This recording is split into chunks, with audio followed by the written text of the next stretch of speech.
I am very sorry that it took me so long to pump out this video. Life kept getting in the way and in the way and in the way, and I really haven't had time to do this, but now here I am.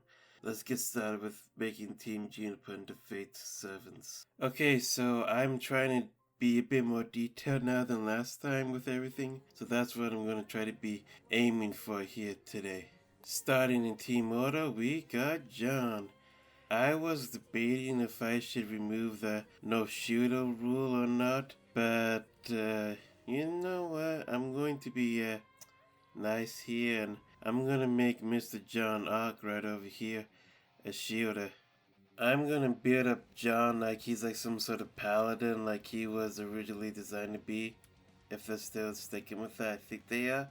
But anyways, one of the new things I'm gonna be doing is I'm gonna go over their HP and attack, go over their abilities and their active skills a bit better, and like how many hits their odds cards does and whatnot. So John at level 90. For John's HP at level 80 is 1200, 555. 100 is 1500. At level 120 is 1800. His attack at level 80 is 9120. At level 100 it's 11,000. At level 120 it's 13,000. John's command deck is 2 Buster cards, 2 Art cards, and 1 Crit Style. Buster cards is 2 hit, Arts cards 3, Crit Style is 3, and his extra attack is 4. Okay, now on to his passive skills. So he has Tactical Mind, increase art effectiveness by 3%. Heart of Gold, increase healing that all party members gain by 3%. That goes with his paladin thing. And Remembrance of Training, increase art damage by 3. Pretty simple stuff for the most part. I'm not trying to go in too crazy with all these active abilities and passives. I know there's like rank up skills and whatnot, and that you can somehow change skills with certain people and etc., but I'm not doing that. Alright, first active skill, Lay on Hands. Removes all debuffs from a single target, meaning your allies, and gain health regen for 500 for 3 turns. The regen health increases by 150 on levels 3, 6, 8, and 10. Oh, and it's Lay on Hands A, because I know like Faye likes to do that lettering system. That's a reference to a semblance there. Next up is Family Heritage S, which is increase the attack and defense of all party members by 10% for 3 turns. Increase mental resistance by 10%. Attack and defense levels up by 2% per level. Mental resistance goes up by 5% each 5 levels. Basically 5 and 10. This is a callback for John being a part of a family heritage of warriors and heroes. So that's where the skill name comes from. And the last active skill is going to be Power Shield B.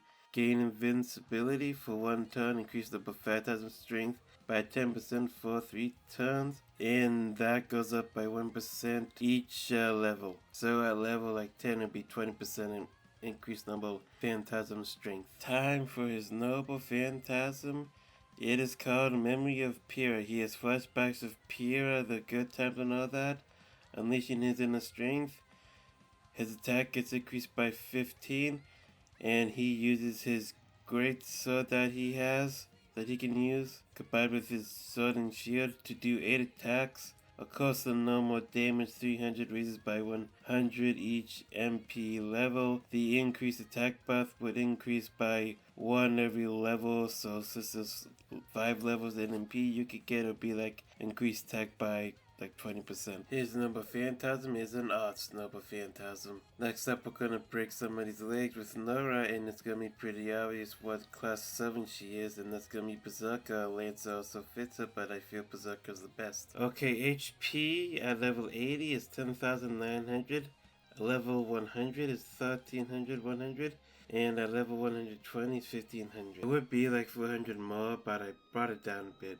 Her attack at level 80 would be 11,000, level 100, 13,300, at level 15, 1,500, 600. She has a high attack because she's Berserker. She has 3 Buster cards, which are 1 hit, odds card, which are 2-hit, and a critical card, which is also 2-hit. Her extra attack 3-hit. Now onto her passive abilities. First we got Thunder Legs. That's pretty much a joke by the Phantom. It's called Thunder Thighs, but I made it legs. She gains 3 crit stars after killing an enemy with a Buster card. That's it. And if anybody's going to complain, yes, Nora's over the age of 18 in current canon. On to other passive, we have Hot Ammo to help her get to an MP faster, which increases her arts effectiveness by 3%. Hyperactive, which increases her critical strength by 5%. Now on to the first active skill is Break Their Legs EX. Increase Buster damage by 15% and gain MP by 5% when using a Buster card for 3 turns. Extra attack does 5 extra damage. Increase Buster effect by 2% each level. Increase MP gain by 1 for level 3, 6, and 9. And extra attack bonus gains 1% at each level. This is to help get her to her number Phantasm faster and just do a pretty much more damage overall. I mean, you gotta break the legs somehow, right? Second skill is Self Shock A. Gain 20% Noble Phantasm charge and increase critical star drop by 5% for 3 turns. MP charge increased by 5% for level 3, 6, and 9. Star drop rate increases 1 for every level. Again, just trying to get her MP up there so she can use the number Phantasm. And now time for the third ability. Overload A. Apply Guts 1000 HP one time for 5 turns. Increase MP strength by 10% for 3 turns and inflict burn for 500 detriment. Guts increased by 200 each level. MP increases on by 5% on level 3, 6, and 9. Also 10. And now for her Noble Phantasm, which is a Buster. Lightning Hammer Smash. Nora gets hit by lightning and she absorbs it into a hammer for 1 massive swing to send enemies flying. Increase Buster damage by 20% for her for 1 turn. And Ignore Evade for 1 turn. Damage is standard and gets increased per normal level up, which is 100 each MP level. And Buster damage is increased by 5% each level. So at MP5, it's basically going to be like 45%. Obviously, it is an AoE attack. Next up is Piro, which is kind of funny since she is dead, so she would make a perfect candidate for a servant because normally servants are people who have died and such. So she'd be a perfect candidate for this. I can hear the cries right now. Oh my, Piro's passing. Now, originally I had Piro as a Lancer, but now that I think about it, I think she used her weapon as more of a sword, really. So I'm gonna make her a saber. Her HP at level 80 is 8,900, level 100 is 11,100, at level 120, 1,300, 400. Her attack at level 80 is 10,500, level 100 is 12,800.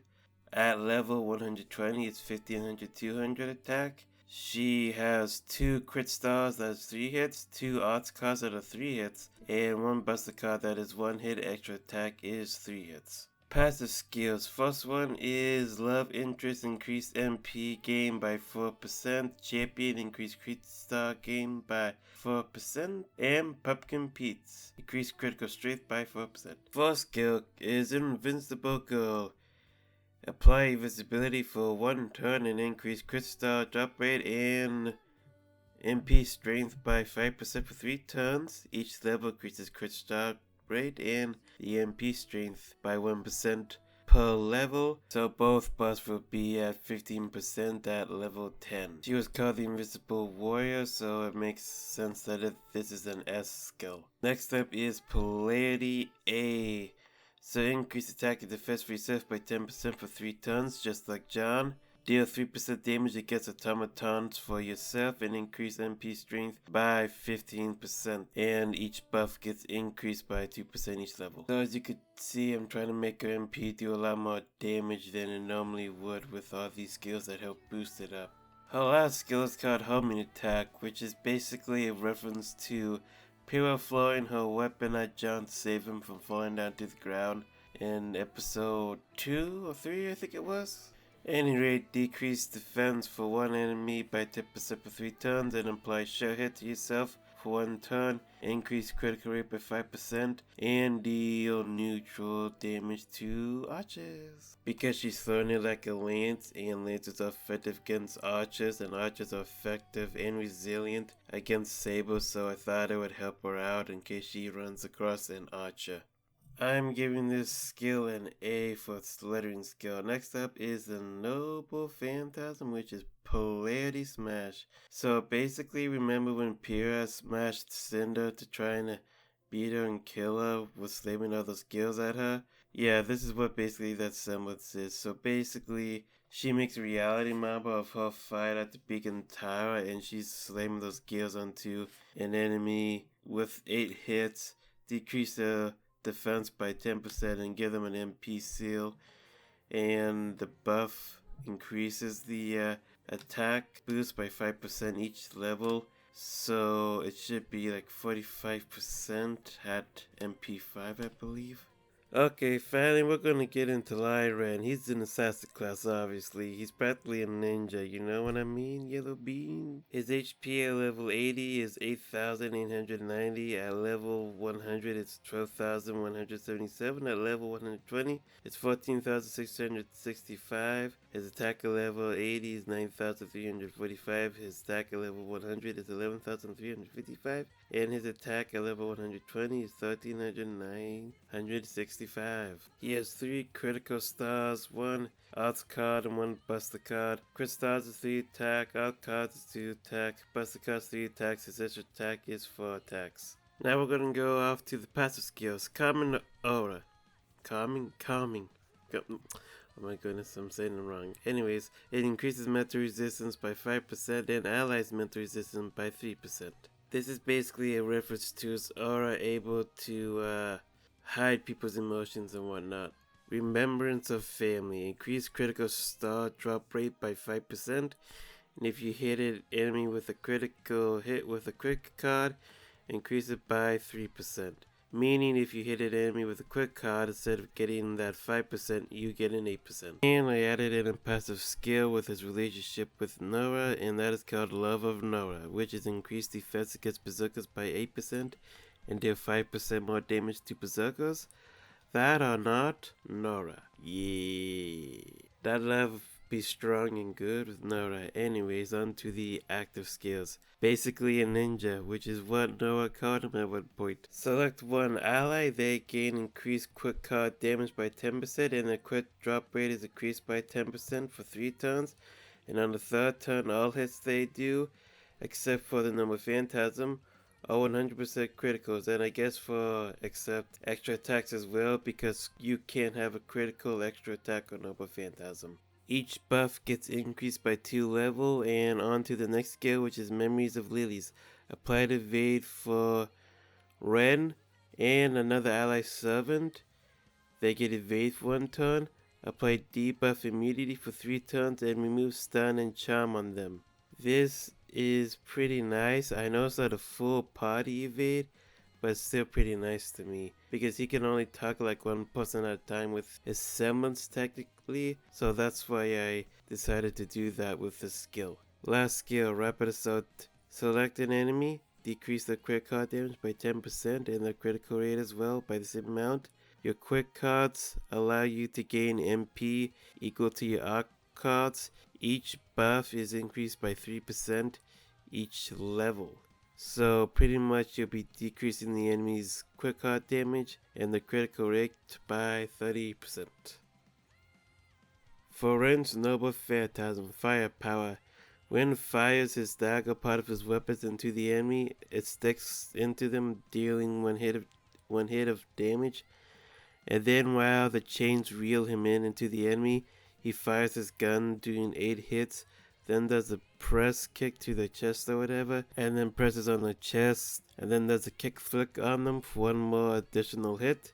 And the enemy will now take 10% more damage before they render the attack from quick cards, and drop more critical stars by 5%. This is a quick cards art. Each debuff and buff gets increased by 3% per level.